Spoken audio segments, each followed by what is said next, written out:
வணக்கம் உறவுகளே, நாங்கள் இந்த வீடியோவில் என்ன பார்க்க போகிறோம்னு சொன்னால், அப்பம் சுடுறதுக்கு நான்ஸ்டிக் பாத்திரத்தை பயன்படுத்தாமல் அலுமினிய பாத்திரத்தை பயன்படுத்தி எப்படி ஈஸியான முறையில் அப்பத்தை சுட்டு எடுக்கிறதுன்றதை இந்த வீடியோவில் பார்க்கலாம் வாங்க. இந்த அப்பம் செய்கிறதுக்கு நான் 500 கிராம் அளவில் 2 கப் அளவில் நான் அரிசி எடுத்து நனைய விட்டுருக்கிறேன். இந்த அரிசியை 3 மணித்தியாலம் அளவில் நல்லா நனைய விடணும்.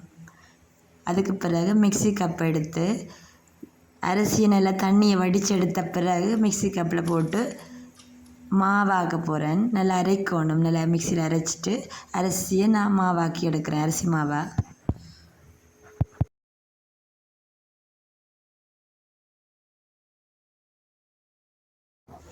அரிசி எப்படி நான் அரைச்சி கொண்டு அதை நாங்கள் அரைச்சி எடுக்கிறேன். மாவை அரிதட்டால் அரைச்சிட்டு அதில் வார அந்த குறுநாள் எடுத்துக்கொள்ள போகிறேன். அதில் வர குறுநாளை நாங்கள் கணக்கெடுக்க தேவையில்லை.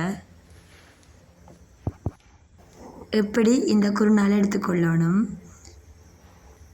பாருங்கள். இந்த அளவுக்கு குறுநாள் எடுத்துக்கொண்டால் சரி. நாங்கள் கஞ்சி காய்ச்ச போகிறோம். கஞ்சி காய்ச்சறதுக்கு தண்ணியை நல்லா கொதிக்க வைக்கிறேன். 2 கப்பில் தண்ணி விட்டு நான் அதுக்குள்ளே குறுநாளை சேர்க்குறேன். குறுநாளை சேர்த்துட்டு உடனடியாகவே நாங்கள் அடுப்பை ஆஃப் பண்ணிடணும். ஆஃப் பண்ணிவிட்டு கொஞ்சமாக தண்ணியை விடணும் சொன்னால் அந்த சூடு உடனடியாக குறையிறதுக்காண்டி தண்ணியை சேர்த்துட்டு கொஞ்சம் நேரம் ஆற விடணும். அடுத்ததான் ஒரு பாத்திரம் ஒன்றை எடுத்து அதுக்குள்ளே அரைச்செடுத்த அரிசி மாவை சேர்த்துக்கொள்கிறேன். அலுமினிய பாத்திரத்தில் அப்பம் சுடைக்க பாத்திரத்தில் ஒட்டாமல் இருக்கணுமென்றதுக்காண்டி இப்போ 3/4 கப் அளவு அவிச்ச கோதுமை சேர்த்துக்கொள்கிறேன். அதோட 3/4 கப் அளவு கோதுமை மாவையும் சேர்த்துக்கொள்கிறேன்.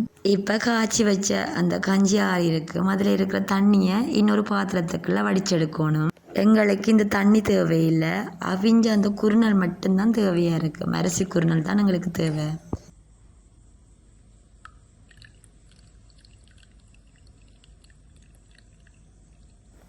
பார்த்தீங்களா, இப்படித்தான் அந்த அரிசி குறுநாள் இருக்கும். அது நல்லா வெந்திருக்கு.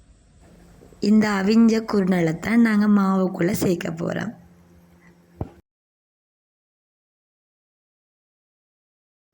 அதோட அப்பச்சோட 2 பிஞ்ச் அளவில் சேர்த்துக்கொள்கிறேன். அப்பம் நல்லா மொறு 2 வரணுமென்றதுக்காண்டி சுகரையும் சேர்த்துக்கொள்கிறேன். 2 இல்லாட்டி 3 தேய்க்கிறேன். சுகரை சேர்த்துக்கொள்கிறேன். அடுத்ததாக பாருங்கள், இந்த மாவை குழைக்கிறதுக்கு இளநி கொஞ்சமாக எடுத்துக்கிறேன். இந்த அளவு இளநி எடுத்துக்கிறேன். அதை தான் மாவுக்குள்ளே போட்டு குழைக்க போகிறேன்.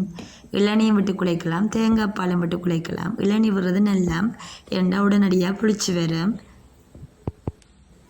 இளநியை நாங்கள் ஃபுல்லாக விட்டு குழைக்கலாம். இளநின்ற அளவு காணாட்டி கொஞ்சமாக மேலதிகமாக தண்ணியும் விட்டு இதுக்குள்ளே குழைக்கலாம். அப்பத்துக்கு குழைக்க நல்லா கைகளால் நல்லா குழைச்செடுத்தோம்னு சொன்னால் தான் நல்லா புளிச்சு வரும். இங்கே நாங்கள் கையைத்தான் பயன்படுத்த வேணும். கரண்டியை பயன்படுத்தினால் புளிக்கிற அளவு குறைவாக இருக்கும். கையை பயன்படுத்துங்க. கையாலே நல்லா பதமாக குழைச்சி வைக்கணும்.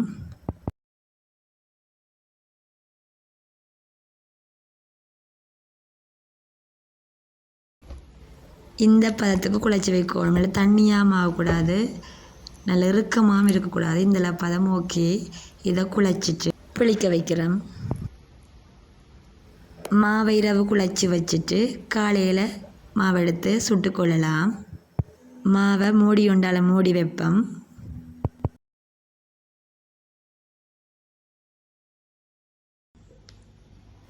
பாருங்க, விடிய பார்க்க எப்படி வந்திருக்கு. நல்லா புளிச்சிருக்குமா. அதுக்குள்ளே நாங்கள் 2ஆம் பாலை விட்டு மறுபடியும் இந்த மாவை குழைக்கணும். இந்த மாவை குழைக்க தோசை பதத்துக்கு ஏற்ற மாதிரி குழைச்சி கொள்ளணும். இந்த அப்பத்துக்கு குழைக்க எல்லா அளவுகளும் சரியான அளவில் இருக்கணும். அப்படி அளவுகள் சரியான அளவில் இல்லாட்டி இந்த அப்பத்தை நாங்கள் சட்டியிலேருந்து எடுக்கலாம் இருக்கும். அலுமினிய சட்டின்றதுனால அளவு சரியான அளவில் இருக்கணும்.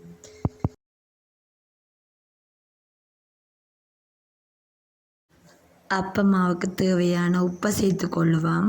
உப்பும் அளவாக இருக்கணும். உப்பை பார்த்து சேர்த்துக்கொள்ளணும்.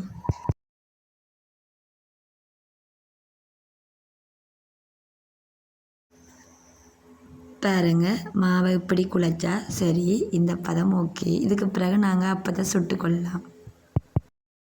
அப்பத்துக்கு தேவையான பால் எடுத்து வச்சுக்கிறேன், இல்லை திக் பால் எடுத்துருக்கிறேன். அதோட அதுக்கு தேவையான சுகரையும் எடுத்துக்கொள்கிறேன். இந்த அளவு சீனி இதுக்கு போதுமானதாக இருக்கும். பாலுக்குள்ளே சீனியை போடுவோம். சீனியை போட்டு நல்லா கலக்கி விடுவோம். இந்த பாலுக்கும் கொஞ்சம் உப்பு சேர்த்து கொள்ளலாம். அப்பச்சட்டி அலுமினிய சட்டி அதை அடுப்பில் வைப்போம். அதை எண்ணெய் பூசினதாக இருக்கணும். எண்ணெய் பூசினதான் எடுபடும். சட்டி நல்லா சூடான பிறகு தான் மாவை நாங்கள் ஒரு கரண்டி விடுவோம்.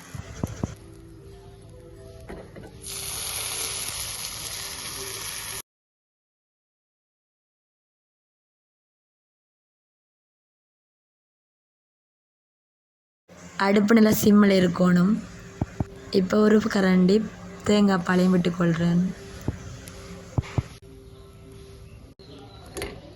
பார்த்திங்களா, அப்பம் நல்லா சூப்பராக வந்திருக்குது. நான்ஸ்டிக் பாத்திரத்தில் அப்பத்தை சுடாமல் அலுமினிய பாத்திரத்துலேயே நாங்கள் ஈஸியாக சுட்டு எடுத்துக்கொள்ளலாம். ஆரோக்கியமாக இருக்கும். இதை நீங்கள் வீட்டில் ட்ரை பண்ணி பாருங்கள்.